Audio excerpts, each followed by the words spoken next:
नमस्कार साथियों। तो मैं हूं रविंद्र सिंह और मैं आपका स्वागत करता हूं आपके अपने इस YouTube channel the world of science में। देखिए, आज की क्लास में अपन केमिस्ट्री स्टार्ट करने जा रहे हैं। क्लास 12th की जो केमिस्ट्री है उसको अपन पढ़ेंगे। कोई दिक्कत कोई समस्या हो तो आप बताते रहिएगा मेरे को। आज की क्लास के अपने टॉपिक होने वाले हैं। अपन सबसे पहली बात तो याद रखना है आपको, क्लास 12th केमिस्ट्री अपन पढ़ने जा रहे हैं, जिसमें अपन चैप्टर नंबर 1 विलेन के बारे में चर्चा करेंगे। लगभग 10 से 12 क्लास में अपन इस चैप्टर को खत्म करेंगे। उसके बाद अपन अगले टॉपिक को स्टार्ट करेंगे। आपको क्लास जो भी आपको, जैसे मान लीजिए अपने कुछ स्टूडेंट हैं जो ऑफलाइन क्लासेसों में पढ़ते हैं, आपको लगता होगा चैप्टर काफी बड़ा है, लेकिन ऑफलाइन क्लास जो लगती है अपने, उसमें काफी ज्यादा बातचीत हो जाती है। यहाँ पर अपन बिना बातचीत करे कम टाइम में सिलेबस को अच्छे तरीके से कवर करेंगे। या अपन से जो भी ऑफलाइन क्लास में नहीं भी पढ़ता है तो वो भी बच्चा यहाँ से पढ़ के अपने केमिस्ट्री बोर्ड एग्जाम में अच्छे खासे नंबर को स्कोर कर सकता है। कोई दिक्कत कोई समस्या नहीं होनी चाहिए आपको। आज की क्लास में अपन पढ़ेंगे केमिस्ट्री। सबसे पहले तो आप लोगों को पता होना चाहिए केमिस्ट्री क्या होता है। उसके बाद बात करेंगे चैप्टर नंबर 1 बिलियन के बारे में। बिलियन के अंदर आज की क्लास में अपन क्या क्या समझेंगे उसको मैंने आपको पहले करके लिख दिया है। जैसे पढ़ेंगे बिलियन क्या होता है, विलय क्या होता है, विलाय क्या होता है, द्विघटिकी विलयन, त्रिघटिकी विलयन, जलीय विलयन, अजलीय विलयन, मिश्रणीय द्रव पदार्थ और अमिश्रणीय द्रव पदार्थ के बारे में चर्चा यहाँ पर अपन करेंगे। कोई दिक्कत नहीं होगा, ठीक है आपको। चलिए, तो अब अपन 1 बाय 1 करके सबसे पहले तो आप लोगों को याद रखना है जो केमिस्ट्री है भाई यही क्या है। आपको अभी अपन ने एक हेडिंग लगा रखी है, क्या? केमिस्ट्री, जिसको अपन क्या कहते हैं, सभी लोग जानते हैं, इसको अपन कहते हैं रसायन शास्त्र। क्या कहते हैं? रसायन शास्त्र। तो यह रसायन शास्त्र मेन रूप से यह रसायन शास्त्र है क्या, तो इसके बारे में बताएं। अगर बोले अपन तो क्या बताओगे आप लोग? तो रसायन शास्त्र के बारे में केवल और केवल इतना याद रखना, पदार्थ का अध्ययन। पदार्थ का क्या? अध्ययन। तो किसी भी पदार्थ के बारे में अध्ययन करना यानी कि उसके बारे में पढ़ना क्या कहलाता है? रसायन शास्त्र यानी कि केमिस्ट्री कहलाता है। पदार्थ का अध्ययन क्या कहलाता है? रसायन शास्त्र यानी कि केमिस्ट्री कहलाता है। कोई दिक्कत? अब पदार्थ सब, अब अपने पास एक चीज आई क्या? पदार्थ। तो सब अब पता होना चाहिए अपन को पदार्थ क्या होता है। तो दुनिया की वह कोई भी चीज जिसका कुछ ना कुछ क्या हो, जिसका कुछ ना कुछ क्या हो, वजन, यानी कि उसका कुछ ना कुछ क्या होना चाहिए, द्रव्यमान होना चाहिए। और इसी उस चीज को रखने पर, क्या करने पर, किसी स्थान पर रखने पर जगह को क्या करे, घेरे। कहने का मतलब जगह को क्या करना चाहिए, वह घेरना चाहिए, यानी कि स्पेस को ऑक्यूपाई करना चाहिए। उसका कुछ ना कुछ, कितना भी कम से कम क्या होना चाहिए, उसका द्रव्यमान यानी वजन होना चाहिए। जैसे अगर अपन बात करें केवल मार्कर की, किसकी बात करें? मार्कर की। तो मार्कर को यदि मैं किसी स्थान पर रखता हूं, जिस स्थान पर अगर मैं रखूंगा तो मार्कर का कुछ ना, मार्कर क्या गिरेगा, जगह गिरेगा। और इस मार्कर के अंदर कुछ ना कुछ 10 ग्राम 15 ग्राम 20 ग्राम कुछ ना कुछ इसका क्या होगा, वजन होगा। तो मार्कर क्या है? एक पदार्थ है। बोर्ड है, बोर्ड यहाँ पर टंगा हुआ है, तो बोर्ड क्या है? पदार्थ है भाई। बोर्ड का कुछ ना कुछ वजन होगा, और यहाँ पर रखा है या यहाँ पर लटका हुआ है, तो यहाँ पर इसने जगह को क्या कर रखा है, घेर रखा है। तो यह क्या है बताइए? तो बोर्ड क्या है? पदार्थ है। जैसे अगर मैं बात करूं, मेरे सामने जो भी है, जैसे ट्राइपॉड रखा है, तो इस पे क्या है, इसको रखा है मैंने तो इसने जगह घेरी है। दूसरी बात, इसके अंदर कुछ ना कुछ वजन भी होगा, तो यह क्या कहलाएगा? पदार्थ कहलाएगा। पदार्थ में किसी को डाउट, नो डाउट होना चाहिए। अब बात कर लेते हैं पदार्थ के बारे में। अब देखिए, जब आप किन्हीं दो पदार्थों को आपस में क्या करते हो, मिलाते हो। दुनिया के आपने कोई भी दो पदार्थ उठाए, एक यहाँ इधर से उठाया, एक इधर से उठाया, और दोनों को आपने क्या कर दिया, आपस में मिला दिया। दोनों को आपने आपस में क्या कर दिया, मिला दिया। अगर वह मिलने के बाद द्वारा अलग नहीं करे जा सके, अगर वह पदार्थ मिलने के बाद द्वारा सामान्य भौतिक विधियों द्वारा अलग नहीं करे जा सके, तो वह पदार्थ मिलकर के जो मिश्रण बनाते हैं उस मिश्रण को समांगी मिश्रण कहते हैं। क्या कहते हैं? समांगी मिश्रण कहते हैं। और वही समांगी मिश्रण जो होता है वही आपका क्या कहलाता है? विलयन कहलाता है। तो विलयन क्या होता है आपको थोड़ा समझ में आया हुआ? विलयन क्या होता है? तो विलयन के बारे में केवल अपन इतना जानते हैं, दो या दो से अधिक पदार्थों के समांगी मिश्रण को क्या कहते हैं? विलयन कहते हैं, विलयन कहते हैं। सिंपल सी बात है भाई, दो या दो से अधिक पदार्थों के जो समांगी मिश्रण होता है उसी को अपन विलयन कहते हैं।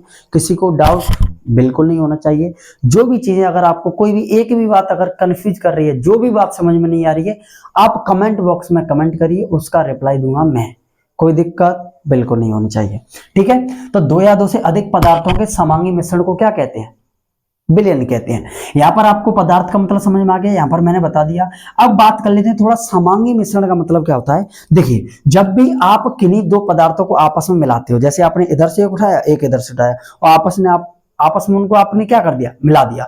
तो आप लोग याद रखना, उस चीज को मिलाने के बाद वह चीज कहलाती है आपकी मिश्रण। उसको क्या कहते हैं? मिश्रण।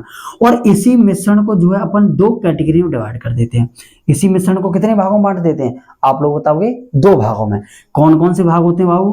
तो याद रखना, एक होता है समांगी और एक होता है विषमांगी। क्या होता है? विषमांगी।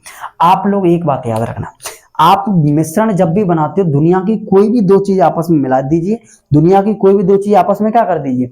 मिला दीजिए, तो वह चीज क्या बनाएगी? मिश्रण बनाएगी। या यौगिक भी बना सकते हैं, लेकिन यौगिक का फॉर्मूला यानी कि सूत्र होता है, लेकिन मिश्रण का किसी प्रकार का कोई भी फॉर्मूला नहीं होता है। कोई दिक्कत बिल्कुल नहीं होनी चाहिए। अब बात करेंगे समांगी मिश्रण की। समांगी मिश्रण किसे कहते हैं बाबू? याद रखना है, किन्हीं भी दुनिया की दो चीजों को मिलाने पर उन्हें सामान्य विधियों द्वारा अलग नहीं किया जा सके, उन्हें सामान्य विधियों द्वारा बिल्कुल भी अलग नहीं किया जा सके, क्या कहलाएगा? आपका समांगी मिश्रण। जैसे आपने दूध के अंदर मिला दिया पानी, अलग कर पाओगे बाबू? नहीं कर पाओगे। दूध के अंदर मिला दी चीनी, अलग कर पाओगे? नहीं कर पाओगे। पानी के अंदर मिला दिया नमक, अलग कर पाओगे? नहीं कर पाओगे। तो ये कैसे मिश्रण बनते हैं? दूध में चीनी, पानी में जल। पानी में क्या मिलाना है अपन को? शर्करा, पर पानी में शक्कर मिलाइए या पानी में नमक मिलाइए या दूध में पानी मिलाइए। तो किसी भी को विलयन को आप सामान्य भौतिक विधियों द्वारा अलग नहीं कर पाओगे। अब आप सोच रहे होगे, ना सर जी, अपन तो पानी में नमक मिला के अलग कर लेंगे, कैसे करेंगे? तो सर अपन भाई गर्म कर लेंगे। तो आपको उसका क्रिस्टलीकरण करना पड़ेगा। आपको उसका क्या करना पड़ेगा? क्रिस्टलीकरण करना पड़ेगा। तो उसकी बात नहीं कर रहे अपन, नॉर्मल सामान्य विधियों द्वारा अलग नहीं कर पाएंगे। वह क्या कहलाएगा? समांगी मिश्रण।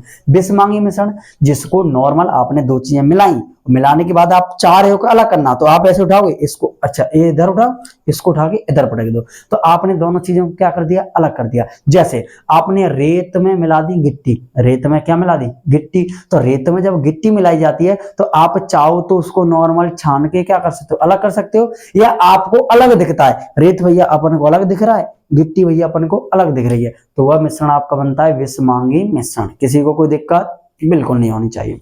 तो समांगी और विषमांगी मतलब समझ में आ गया। मिलाने के बाद जो अलग नहीं किया जा सके समांगी, जिसको अलग किया जा सके विषमांगी, जिसको अलग किया जा सके क्या कहलाता है? विषमांगी। तो यहां तक कोई दिक्कत किसी को नहीं होनी चाहिए। अब बात करेंगे विलयन के अंदर दो घटक। विलयन के कितने घटक बाबू? दो घटक होते हैं। नंबर एक पे बात करेंगे विलेय की, नंबर दो पे बात करेंगे विलायक की। विलेय और विलायक, विलेय और क्या? विलायक। तो इस चीज को समझने से पहले अपन को थोड़ा विलेय विलायक समझने से पहले आपको कुछ चीजें पता होनी चाहिए। अपन को क्या पता होना चाहिए? कुछ चीजों के बारे में पता होना चाहिए। जैसे इस चीज को समझने के लिए अपन क्या करते हैं? थोड़ा समझने का प्रयास करते हैं। क्या समझना है भाई? अपन तो बहुत होशियार हैं, कैसे समझेंगे? तो अपन ने क्या किया? अपन ने दो पात्र लिए। अपन ने कितने पात्र लिए? दो कंटेनर ले लिए, दो बर्तन ले लिए, और इन दोनों बर्तनों में अपन ने जल को भर के रख लिया। किसको भर लिया? जल को। इसमें भी किसको रख लिया? जल को। कोई दिक्कत? केवल बर्तन लिया है, उनमें जल भर रहा है, बर्तन लिया है, उनमें क्या भर रखा है? अपन ने जल भर रखा है। कोई दिक्कत किसी को बिल्कुल नहीं होनी चाहिए। अब बात करें आगे, इस वाले जल में मैंने क्या किया? मेरे को मीठा पानी पीने का शौक है, कोई दिक्कत नहीं है बाबू, अपन मिला लेंगे इसमें शर्करा, चीनी को इसमें अपन ने क्या कर दिया? ऐड कर दिया। लेकिन भैया एक बार क्या कर रहे हैं अपन ने चीनी का क्या नहीं है, अपन को मीठा पानी नहीं पीना है, अपन को इसमें क्या मिला देना है? थोड़ा सा दूध मिला देना है। या फिर अपन यहाँ पर दूध में क्या मिला रहे हैं? पानी, या पानी में दूध मिलाइए, कोई दिक्कत नहीं, बात एक ही है, ठीक है। अपन इसको जब मिलाते हैं तो अपन को इनमें कुछ डिफरेंस दिखता है। क्या दिखता है? या कुछ समानताएं दिखती हैं। जैसे आप चाहे तो जल में घोलिए शक्कर को, एक बार मिलने के बाद आप अलग नहीं कर पाओगे, यानी कि जल में शर्करा घोलने पर मिश्रण बनेगा समांगी। जब समांगी मिश्रण है तो दो पदार्थों का है तो वह क्या कहलाएगा, विलयन भी कहलाएगा। इसी तरह जल में आप घोल रहे हैं दूध को, जल में दूध घुलने के बाद मिश्रण बनेगा बाबू समांगी। जब समांगी मिश्रण बनेगा तो वह क्या कहलाएगा, विलयन कहलाएगा। क्या कहलाएगा, विलयन कहलाएगा। कोई दिक्कत बिल्कुल नहीं होनी चाहिए। अब बात करें, अगर अपन थोड़ा सा ध्यान से देखें तो इन दोनों में डिफरेंस क्या है। यहां पर जो जल है इसकी अवस्था कौन सी होती है, भौतिक अवस्था होती है जल की, बताइए, द्रव अवस्था होती है। यहां पर भी जल की भौतिक अवस्था क्या होगी, आप लोग बताओगे भाई, द्रव होती है। किसी को कोई दिक्कत बिल्कुल नहीं होनी चाहिए। अब अपन बात करें शर्करा की, तो शर्करा आप सभी लोगों को पता है कैसी अवस्था में होता है, ठोस अवस्था में होता है। और यहाँ पर दूध किस अवस्था में होता है, द्रव अवस्था में होता है। दूध किस अवस्था में होता है, द्रव अवस्था में। शर्करा किस अवस्था में, ठोस अवस्था में। अब देखो, यहां पर जल द्रव, यहां पर भी जल, दोनों चीजें क्या है, सेम। बोलो बिल्कुल सेम है या नहीं है, बोलो सेम है। लेकिन यहां पर अपन जो पदार्थ को घोल रहे हैं उसकी अवस्थाओं में बदलाव है। यहां पर इसमें घोल रहे हैं शर्करा जो कि ठोस अवस्था में, और यहां पर अपन घोल रहे हैं दूध जो कि किस अवस्था में, द्रव अवस्था में। जो किस अवस्था में, द्रव अवस्था में। किसी को कोई दिक्कत, कोई भी डाउट, किसी प्रकार की समस्या, कमेंट बॉक्स में टाइप करो, ठीक है। अब देखिए, अब आपको यहां पर भी एक विलयन बनेगा, यहां पर भी एक क्या बनेगा, विलयन बनेगा। किसी को कोई डाउट, नो डाउट। अब देखिए, यहां पर अपन ने विलयन देखा तो यहां पर अपन ने देखा दोनों घटकों की जो भौतिक अवस्था है, दोनों घटकों की भौतिक अवस्था कैसी है, समान है। क्या है, दोनों घटकों की भौतिक अवस्थाएं समान है।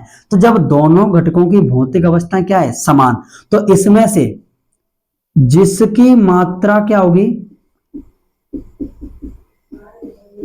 जिसकी मात्रा होगी कम, तो वह चीज क्या कहलाएगी, तो याद रखना वह चीज क्या कहलाएगी, विलय कहलाएगी। क्या कहलाएगी, विलय। विलय किसे कहेंगे, समान भौतिक अवस्था के पदार्थों से जब क्या बनता है, समान भौतिक अवस्था के पदार्थों से जब विलयन बनता है तब उस विलयन में जिसकी मात्रा कम होती है वह कहलाता है विलय, और जिसकी मात्रा क्या होती है, अधिक, जिसकी मात्रा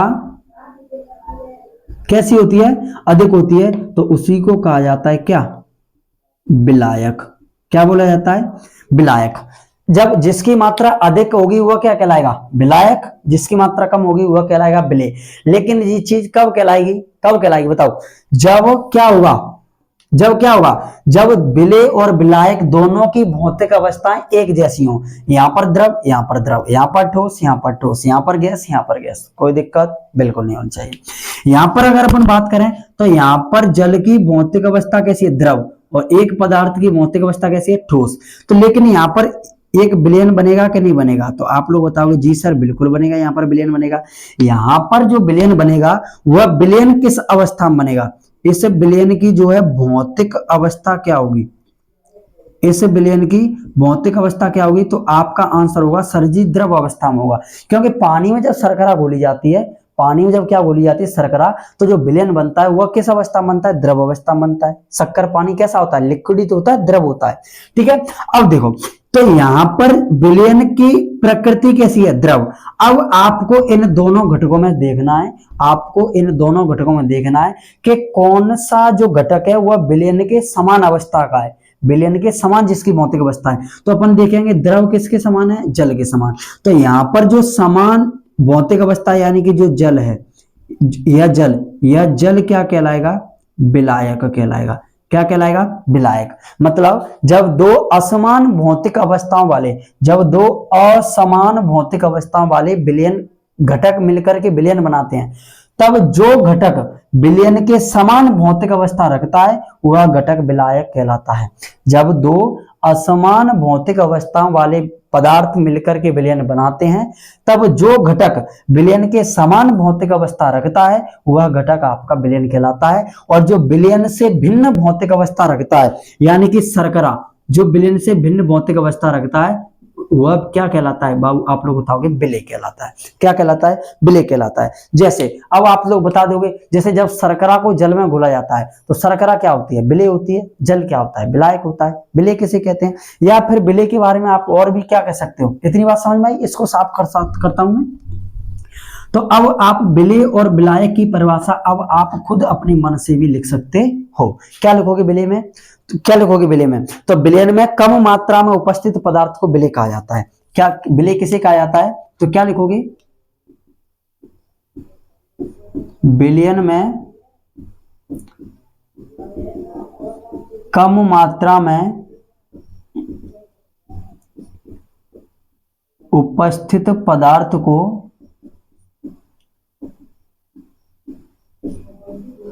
विलयन कहा, विलयन नहीं बाबू, विलेय।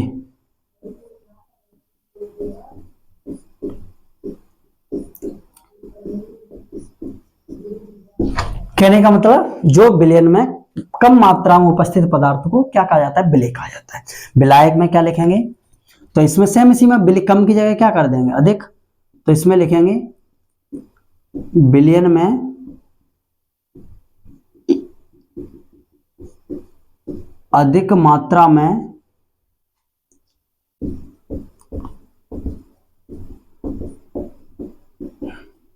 उपस्थित पदार्थ को विलायक कहा जाता है। तो अभी तक अपन ने कितनी परिभाषाएं पढ़ी? 3। विलयन समझ में आया। विलयन के बाद अपन ने विलेय और विलायक को भी समझा। विलेय और विलायक जिसकी मात्रा अधिक वो विलायक, जिसकी मात्रा कम वो क्या कहलाएगा? आपका विलेय कहलाएगा। क्या कहलाएगा? विलेय। अब बात करते हैं अपन द्विघटकी और त्रिघटकी विलयनों के बारे में। सरल बात है। जैसे अगर मेरे को शक्कर पानी पीना है तो मैं क्या करूंगा? जल लूंगा और इस जल के अंदर शर्करा यानी कि चीनी को क्या कर दूंगा? ऐड कर दूंगा। लेकिन मेरे को याद किया नहीं यार, क्या किया जाए, अपने घर पर नींबू रखे ही हैं, अपन नींबू पानी तैयार कर लेते हैं। तो एक बार अपन ने क्या किया? जल लिया, जल के अंदर शर्करा को लिया और इस शर्करा के अंदर अपन ने नींबू को भी क्या कर दिया? ऐड कर दिया। नींबू को भी क्या कर दिया? यहाँ पर अपन ने ऐड कर दिया। तब अपन ने क्या देखा?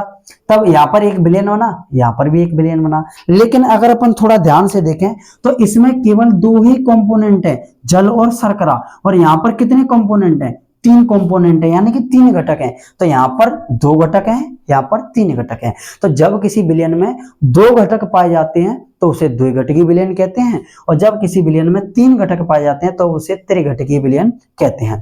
तो बताइए आप द्विघटकी विलयन त्रिघटकी विलयन की परिभाषा तो बिल्कुल इजी है। क्या लिखोगे बताओ? बताइए। तो क्या लिखेंगे? वे विलयन जिनमें 2 घटक होते हैं द्विघटकी विलयन कहलाते हैं। लिखिए, वे विलयन जिनमें 2 घटक होते हैं, वे विलयन जिनमें 2 घटक होते हैं क्या कहलाते हैं? द्विघटकी विलयन कहलाते हैं। कोई दिक्कत, कोई समस्या नहीं, बिल्कुल ठीक है। चलिए अगला लिखेंगे, वे विलयन जिनमें 3 घटक होते हैं। वे विलयन जिनमें कितने घटक होते हैं? 3 घटक होते हैं। तो क्या कहलाते हैं? आपके त्रिघटकी विलयन कहलाते हैं। कोई दिक्कत है? ठीक है, आगे देखो। अब इसके विलयन के लवण क्या लिखोगे? जैसे एग्जांपल आप लिखना चाहते हो तो क्या लिख दो? लवण विलयन।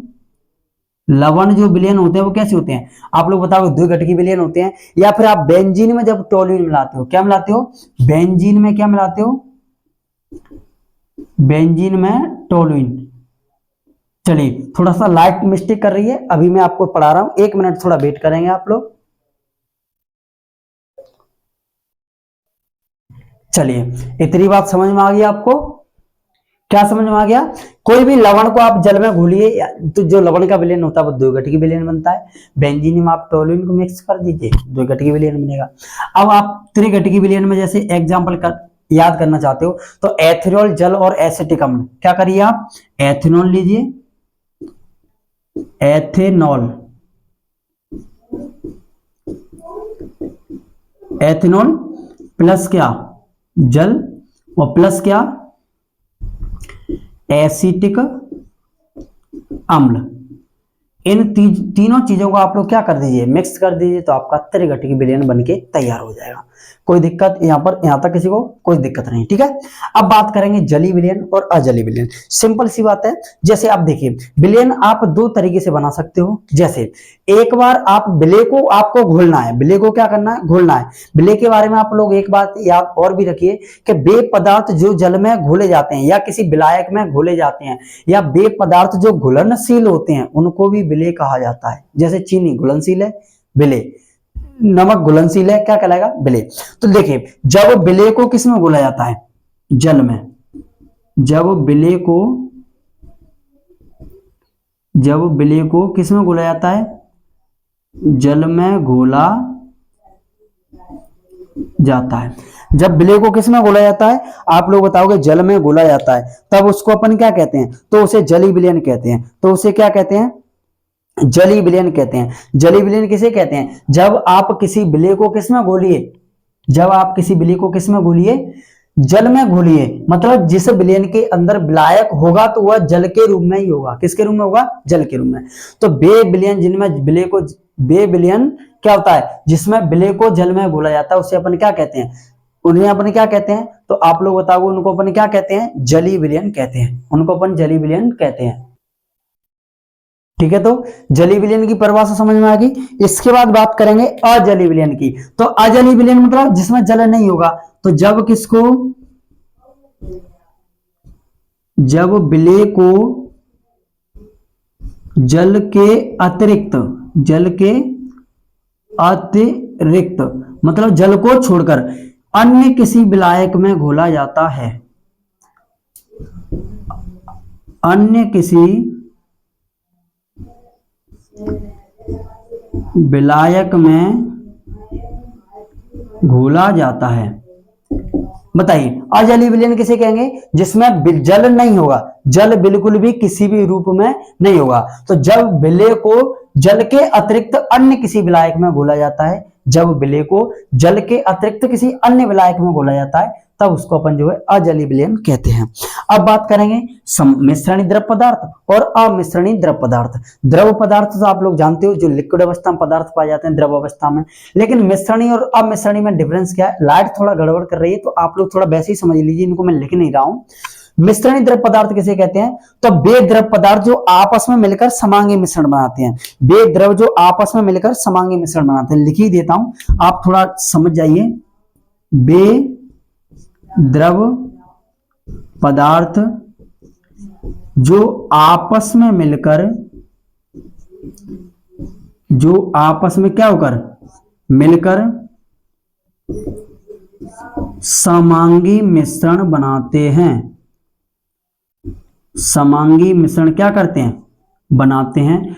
मतलब कोई भी दो द्रव पदार्थ लीजिए, जैसे दूध और पानी, दोनों द्रव है, दोनों कैसे हैं, द्रव हैं, तो दोनों मिलकर समांगी मिश्रण बनाएंगे। क्या बनाएंगे, समांगी मिश्रण, तो उनको बोलेंगे मिश्रणीय द्रव पदार्थ। क्या बोलेंगे, मिश्रणीय द्रव पदार्थ। लेकिन बताइए तेल भी द्रव है, जल भी द्रव है, तेल और जल दोनों कैसे हैं, द्रव है, लेकिन दोनों कभी भी समांगी मिश्रण नहीं बनाते हैं। या आप जल में चाहो के तेल घोल दो, घोल पाओगे, नहीं घोल पाओगे। जल में तेल घोल पाओगे, नहीं घोल पाओगे। तो लेकिन दोनों है क्या, द्रव है, दोनों क्या है, द्रव है। तो वे पदार्थ जो आपस में मिश्रित नहीं होते हैं, वे द्रव पदार्थ जो क्या नहीं होते हैं, जो मिश्रित नहीं होते हैं, जो मिश्रित नहीं होते हैं। मतलब कोई भी दो द्रव पदार्थ जैसे तेल और पानी दोनों लिक्विड अवस्था में पाए जाते हैं, लेकिन क्या आपस में मिश्रित होंगे, आपस में मिलेंगे, आप लोग बोलोगे नहीं मिलेंगे। तो यह क्या कहलाएंगे, आपके अमिश्रणीय द्रव पदार्थ कहलाते हैं। इसी के अलावा आप एक चीज और समझ लीजिए, इसी से संबंधित एक चीज और होती है मिश्र धातु, या जिसको अपन कहते हैं मिश्र धातु। क्या कहते हैं, मिश्र धातु। तो मिश्र धातु सेम विलयन की तरह ही होती है, दो या दो से अधिक धातुओं के समांगी मिश्रण को जो है मिश्र धातु कहा जाता है, जैसे पीतल और कांसा आपकी होती है। तो आज की क्लास में जो चीजें समझाई हैं, अगर आपको सारी चीजें समझ में आई हैं तो आप लोग एक बार कमेंट बॉक्स में यस जरूर टाइप करिए, और आपको जो भी चीज समझ में नहीं आ रही है आप उसको कमेंट बॉक्स में जरूर टाइप करें, जिसकी मेरी जवाबदारी है आपको समझाने की। आप टेंशन मत लीजिए, आप चाहे कहीं भी पढ़ रहे हो, आप अपने घर बैठे चाहे कभी ऑफलाइन क्लासेस नहीं जा रहे हो, अगर अब मैं आपके साथ आ गया हूं, आपको पर डे रेगुलर क्लास मिलेगी। लाइट थोड़ा प्रॉब्लम कर रही है, इसकी वजह से आज अपन क्लास बंद कर रहे हैं, वरना अपन रोज पर डे अपने ज्यादा बड़ी क्लास नहीं लेंगे, maximum 20 minute, minimum maximum 30 minute, इससे ज्यादा बड़ी अपनी क्लास नहीं होगी। चलिए तो मिलते हैं नेक्स्ट क्लास में, तब तक के लिए टेक केयर, बाय, जय हिंद, जय भारत।